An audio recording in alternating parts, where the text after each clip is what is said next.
Hi, Shea Hulse here. If you don't know me, I'm a wife and mom of two, and I help entrepreneurial women master their mindset and build a successful online business without sacrificing time with their loved ones so they could live their dream life. And this week, I'm going to teach you what Celtic gods have to do with your business.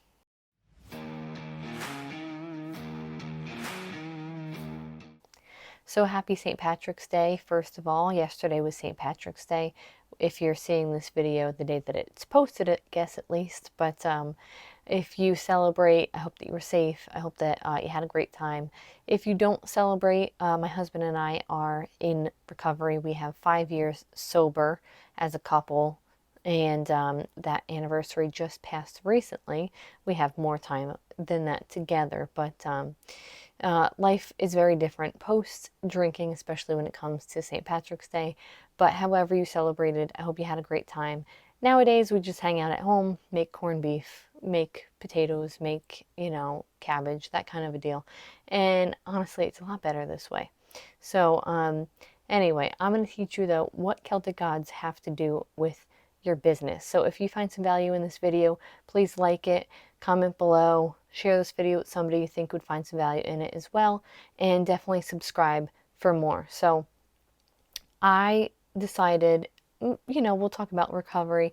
We'll talk about how I kind of got where I am today. So if you have not previously seen any of my videos or followed me online, yes, I was working as a manager at a major hotel chain when I had my first. And shortly after my first was born, I got laid off and I was already pregnant with my second. They are only about 13 months apart because I'm Irish and they're Irish twins and St. Patrick's Day, and it's all making sense. And so fast forward a couple of years and I was trying to pursue entrepreneurship. I tried a couple of different things before I decided to write my own books. And so when I decided to write my own books, of course, I thought about romance because I'm a huge romance reader. And if you haven't seen some of my other videos, you can see them now if you'd like. But it talks about how romance is the #1 most profitable book niche, period. Like by a landslide. A lot more romance readers than any other kind of reader. And not only that, they read and read and read, so not only are they a one-time purchase kind of guaranteed, they're probably going to be reading all of your books, and then they're going to be reading everything because they're prolific readers. So great niche to get started in if you are interested in starting a career as an author, which I was. And I'm a romance reader, so I was thinking about how to do it. And the inspiration kind of came, I don't know, just kind of all tumbled out. I got started with, I think I was thinking about the witch trials, and that led me to who was the first woman that was hung with Salem witch trials of Massachusetts, and her name was Bridget Bishop. And there is also a Celtic goddess named Brigid, and so that was the rabbit hole I kind of fell down into. So if you haven't read my books before, that's, a little bit about it. You can grab Fireflies for free forever. Don't go on Amazon, though. Just go to a different retailer. I think Barnes & Noble, Apple Books, I don't know, a bunch of other ones. Your local library now, luckily. If you are local to New Jersey, I don't know how that kind of works, but I got it onto Overdrive, which was the app. Online app, which was like super exciting. Or it's now Libby. They kind of revamped it.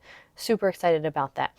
And I just published my second book, Dragonflies, that came out on March 13th, 2022, right before St. Patrick's Day. And that is, the second book in the series.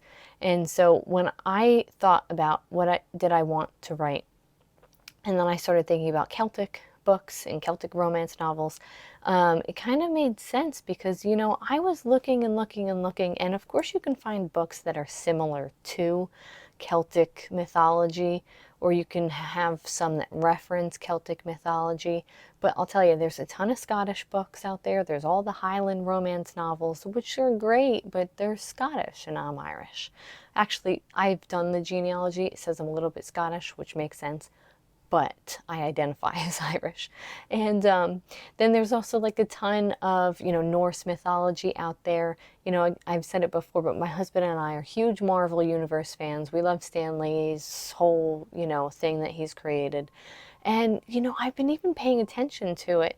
There's Thor, there's Loki, there's, Shang-Chi touches on a lot of like Asian elements and stuff like that. And then there's Black Panther, and then even again, Thanos is talking about different historical things. But there was no Celtic, no Irish person until Eternals that just came out. There's one character who's Irish. His name is Druig, which is a play on the word druid, if I'm not mistaken. But druids are famous in Celtic mythology. And so anyway, I'm searching for Celtic anything other than the boring, historical type book about, okay, brownies are these and fairies are these and this is that. And that's not exactly what I wanted to read. I prefer to, not prefer to, but I do definitely enjoy reading to learn things, but in a fun way, like Harry Potter, learning about morals and stuff like that in a fun way. So what does this all have to do with your business? That's probably what you're sitting there asking yourself. What this has to do with your business is that I found an underserved market. I'm Irish. I couldn't find anything about Irish people in romance novels. I couldn't find anything even in like other just paranormal fun romance or fun books like that. So underserved market, there was a need. My books fill that need. What else does it do? It takes something that is old and boring and makes it kind of new.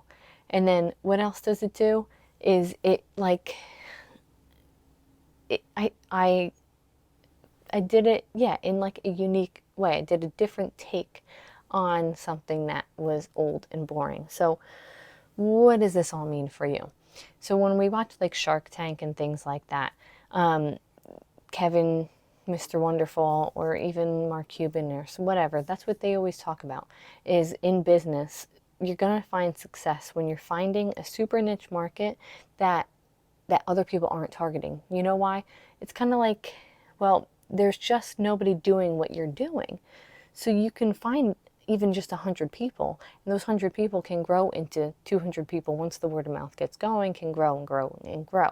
It's kind of like if you do any blog posts or if you know anything about keyword research, you want to find those words that have a ton of people looking at it, but not a ton of people doing it. And that's what I was able to accomplish with my Celtic romance series, right? So you can apply that to your business, whatever it is. Think about maybe something that is missing from what you want out of that industry. Maybe something that is old and tired. How can you make it new? Or you can just find something that literally no one else is doing and maybe create a market all in itself.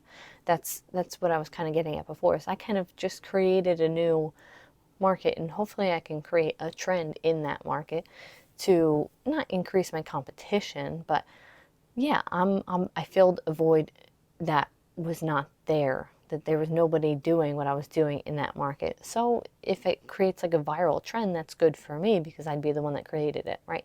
So I hope that you found some value in this. I hope that that kind of made sense to you. If you're interested in getting the second book in the series too, that link will be down below because now you can get it. It is available. So thank you for watching. Again, like this video, follow me for more. And yeah, I'll talk to you next week. Thanks. Bye.